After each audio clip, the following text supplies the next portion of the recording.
சிவாய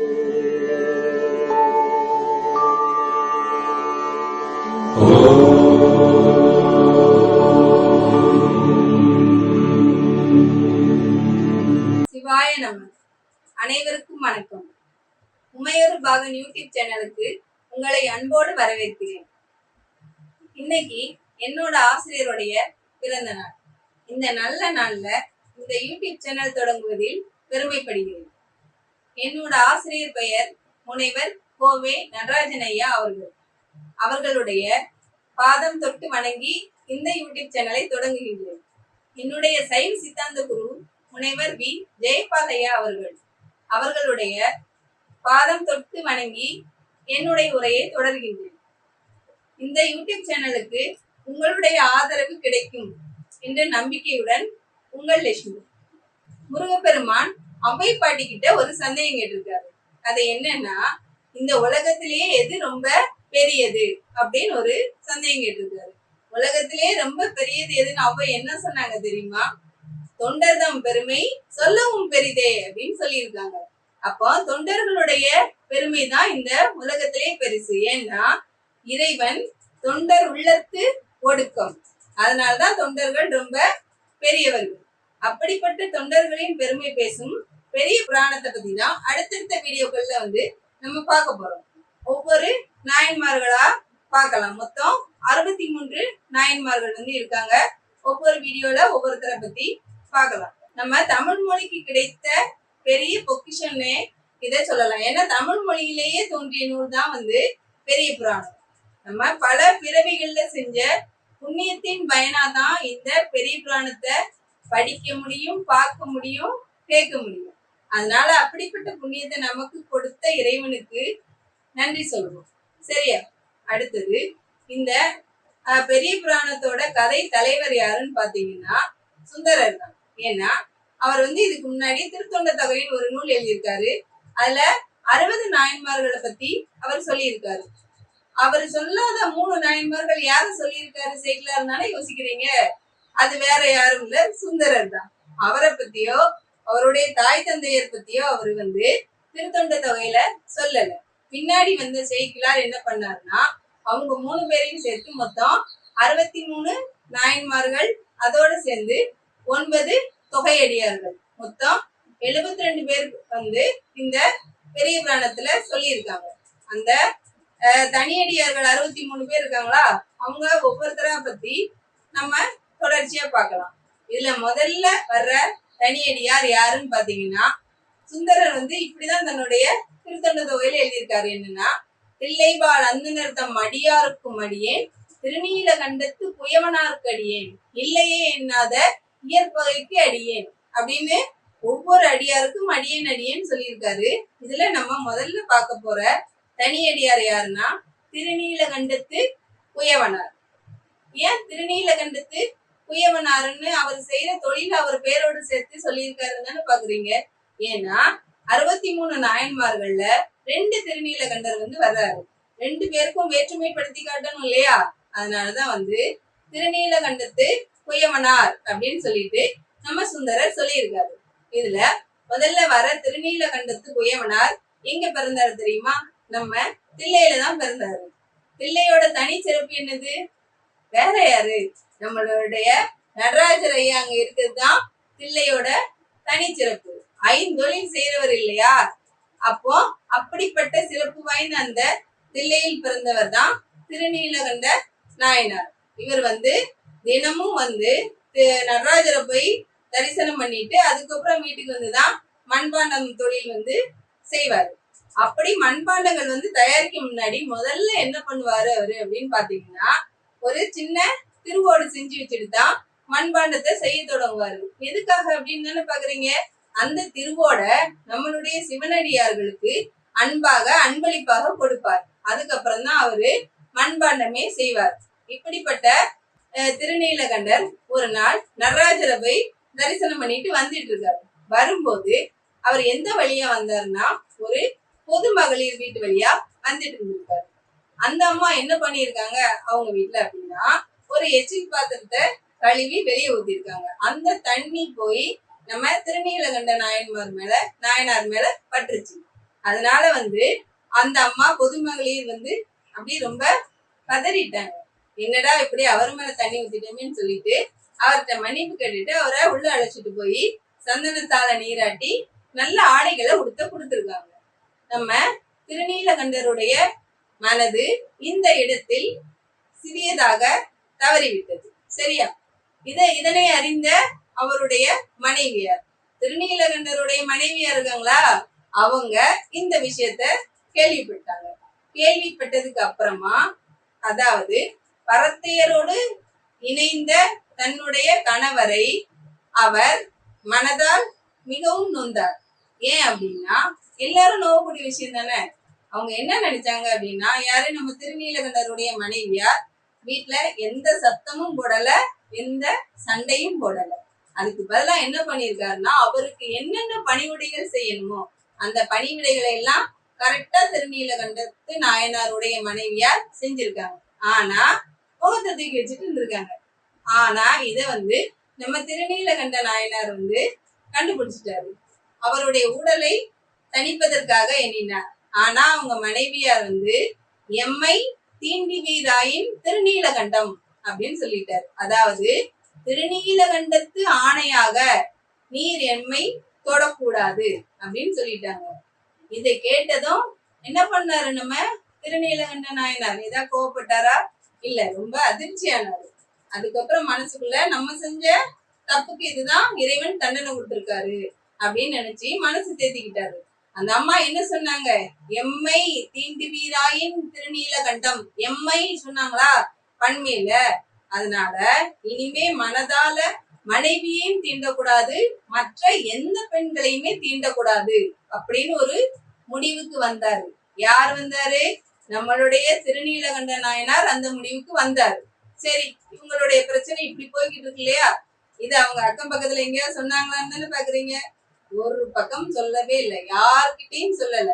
அந்த அம்மா வழக்கம் போல தன்னுடைய பணிவிடைகளை செய்து அவர் வழக்கம் போல தன்னுடைய வேலைகளை செய்தார்.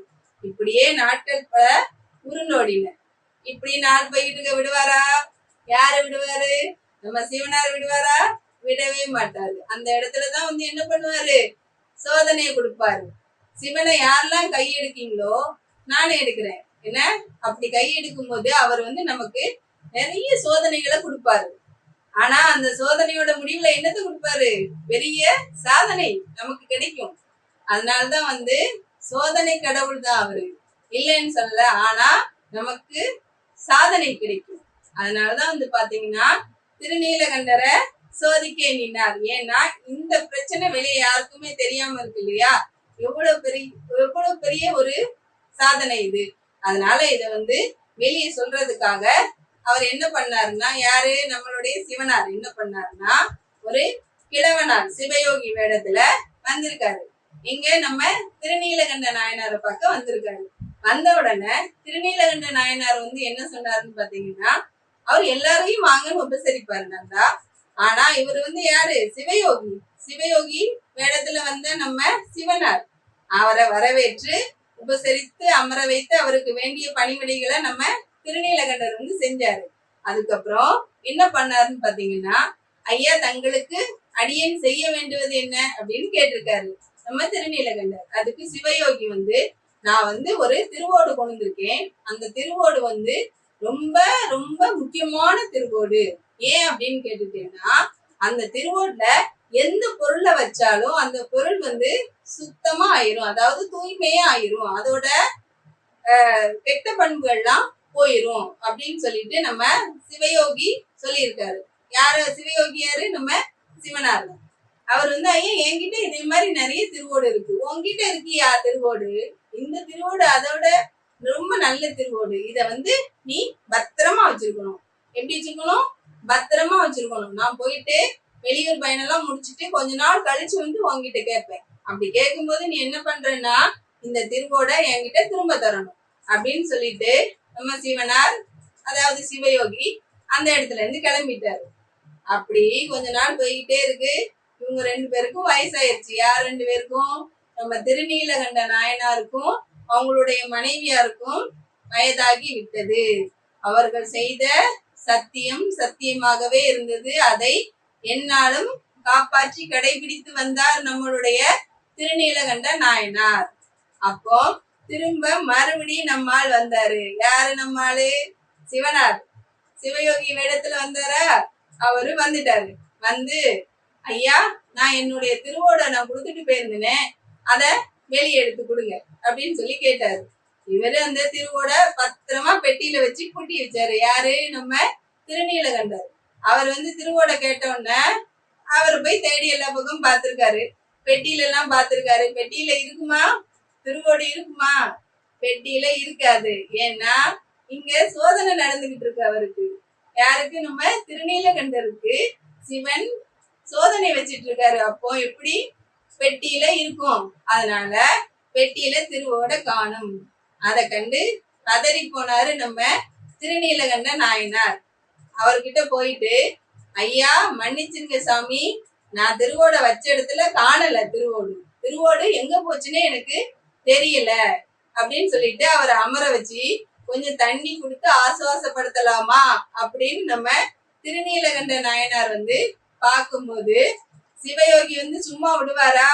அவருக்கு அதுதானே வேணும். அவர் என்ன பண்ணாரு? நான் உன்கிட்ட என்ன சொல்லிட்டு போனேன்? பத்திரமா வச்சிருக்கணும் திருவோட அப்படின்னு சொல்லி சொன்னா இல்லையா? நீ வச்சிருந்தியா? என் திருவோடு எனக்கு இப்ப வேணும் அப்படின்னு சொல்லிட்டு சிவயோகி கேட்டாரு.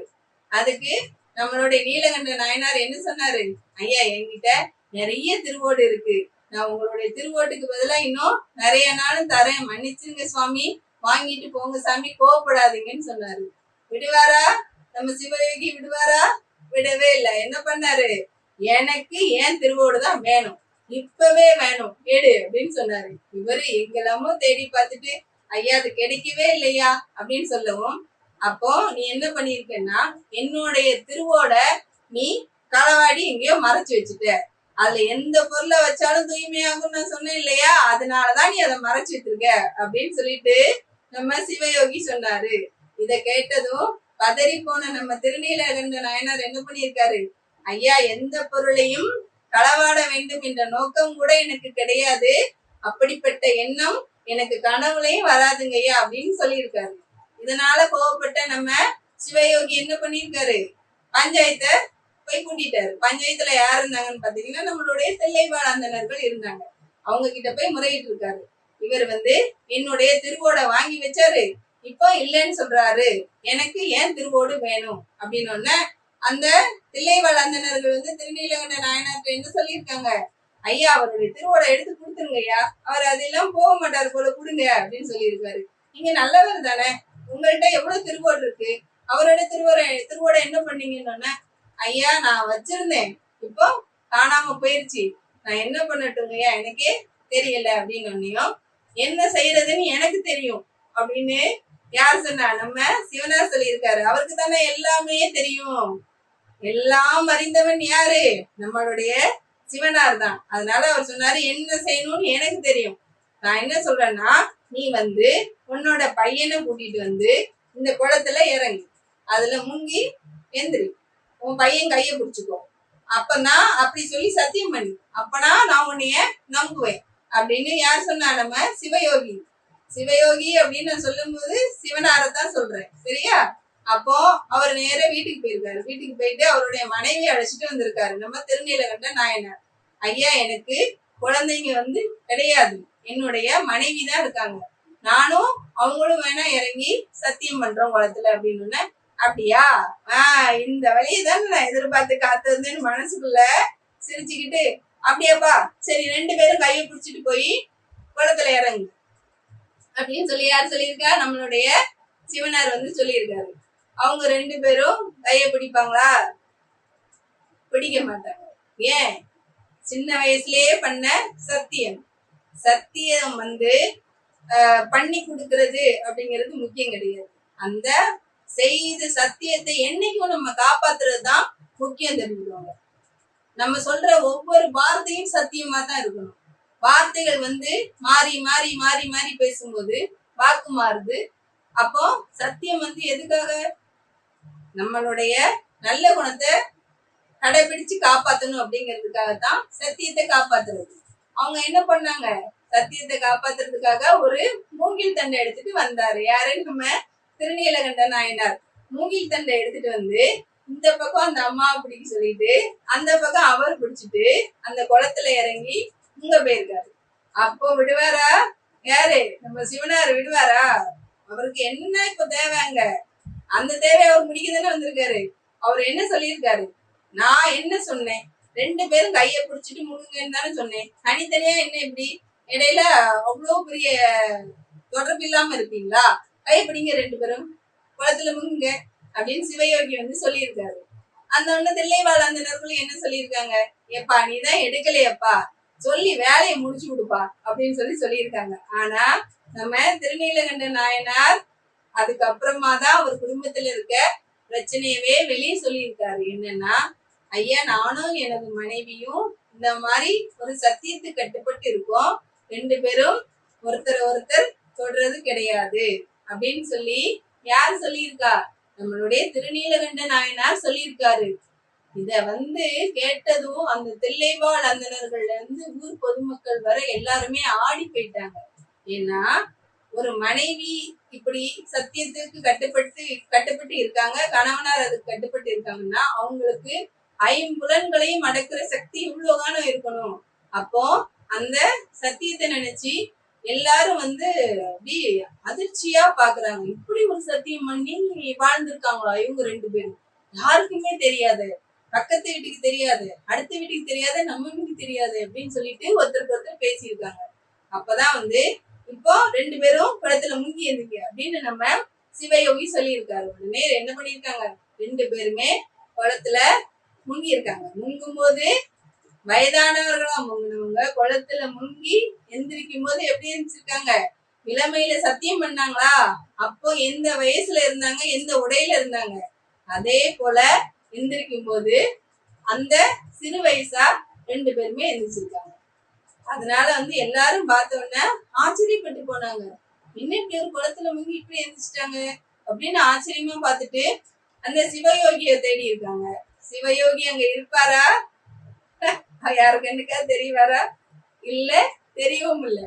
எங்க போனாரு அப்படின்னு பார்க்கும்போது வானத்துல இருந்து அசரீரி என்ன திருநீலகண்டா அப்படின்னு சொல்லியிருக்கு. எல்லாரும் மேல பார்த்திருக்காங்க. அங்க நந்தி வாகனத்துல உமையம்மையோட நம்மளுடைய சிவனார் வந்து உன்னுடைய சத்தியத்தை இவ்வளவு நாளாக நீ செம்மையாக காப்பாற்றி இருக்கிறாய் திருநீலகண்டா, வென்ற 50 மிக்கி. அதனால இனிமே உன்னுடைய மனைவியும் நீயும் இந்த இளமையுடனோட என்னோடு வருவாய், என் அருகில் இருப்பாய் அப்படின்னு சொல்லிட்டு அவங்க 2 பேருக்கும் முக்திய சிவனும் உமையம்மையும் கொடுத்திருக்காங்க. சரியா? இதுல இருந்து என்னன்னா, கொடுத்த சத்தியத்தை நம்ம என்றென்றும் காப்பாற்ற வேண்டும் என்பது தெரிகின்றது. அடுத்தது நம்ம திருநீலகண்ட நாயனாருடைய மனைவியார் வந்து சத்தியம் பண்ணி இருக்கிறது, இவ்வளவு பெரிய பிரச்சனை இருக்குத அவங்க வீட்டுக்கு பக்கத்து வீடு யாருக்கிட்டையுமே அவங்க சொல்லல. அப்ப அதை பார்த்துட்டு இப்ப உள்ள இளம் தலைமுறை பெண்கள் என்ன நினைப்பாங்க அப்படின்னா, அதே மாதிரி அப்போ எந்த பிரச்சனையும் வெளியே சொல்லக்கூடாதான்னா, இல்லம்மா இல்ல. அதாவது காலங்கள் வந்து ஒவ்வொரு டயத்துலயும் மாறி இருக்குது. இப்போ உள்ள காலகட்டத்துல பாத்தீங்கன்னா வீட்டுல கணவனார் வீட்டுல கல்யாணம் பண்ணி நீங்க போனோம்னா ஏதாவது ஒரு பிரச்சனை வருது அப்படின்னா, கடவுளேன்னு யாருக்கும் எந்த பிரச்சனையும் வரக்கூடாது. ஒருவேளை அப்படி வருது அப்படின்னு சொன்னா நீங்க வந்து உங்க வீட்டுல இருக்க முக்கியமான பெரியவங்க யாரோடையாவது முதல்ல இருந்து நல்ல க்ளோஸா இருப்பீங்களா, அப்பாவோ அம்மாவோ யாரோ, மாமாவோ அக்கா தம்பி யாரோ, அவங்க கிட்ட அந்த பிரச்சனையை சொல்லுங்க. சரியா? அந்த பிரச்சனைக்கு தீர்வு என்னன்னு கேளுங்க. பெரியவங்க கிட்ட சொன்னீங்க அப்படின்னா அவங்களுடைய அனுபவம் வந்து பெரிய பிளஸ். அதனால வந்து பெரியவங்க கிட்ட சொல்லுங்க. அப்படி சொல்லாம இருக்க வேண்டாம். நம்ம வந்து இந்த திருநீலகண்ட நாயனார் புராணத்துல இருந்து என்ன கத்துக்கிட்டோம் அப்படின்னு சொன்னா, அவர் வந்து சத்திய வழியில் நின்றார். சத்திய வழியில் நிற்பவருக்கு திருநீலகண்டரே இறங்கி வந்து உமையம்மையோடு வந்து முக்தி கொடுப்பார் என்பதை நாம் அறிந்து கொள்ளலாம். அடுத்த வீடியோல யார பத்தி பார்க்க போறோம்? 2வது நாயன்மார் யார் சொல்லுங்க? இயற்பகை நாயனார். இல்லையே என்னாத இயற்பகைக்கும் அடியேன்னு சொல்லியிருக்காரா? அந்த நாயன்மாரை பத்தி அடுத்த வீடியோல பார்க்கலாம். நன்றி, வணக்கம்.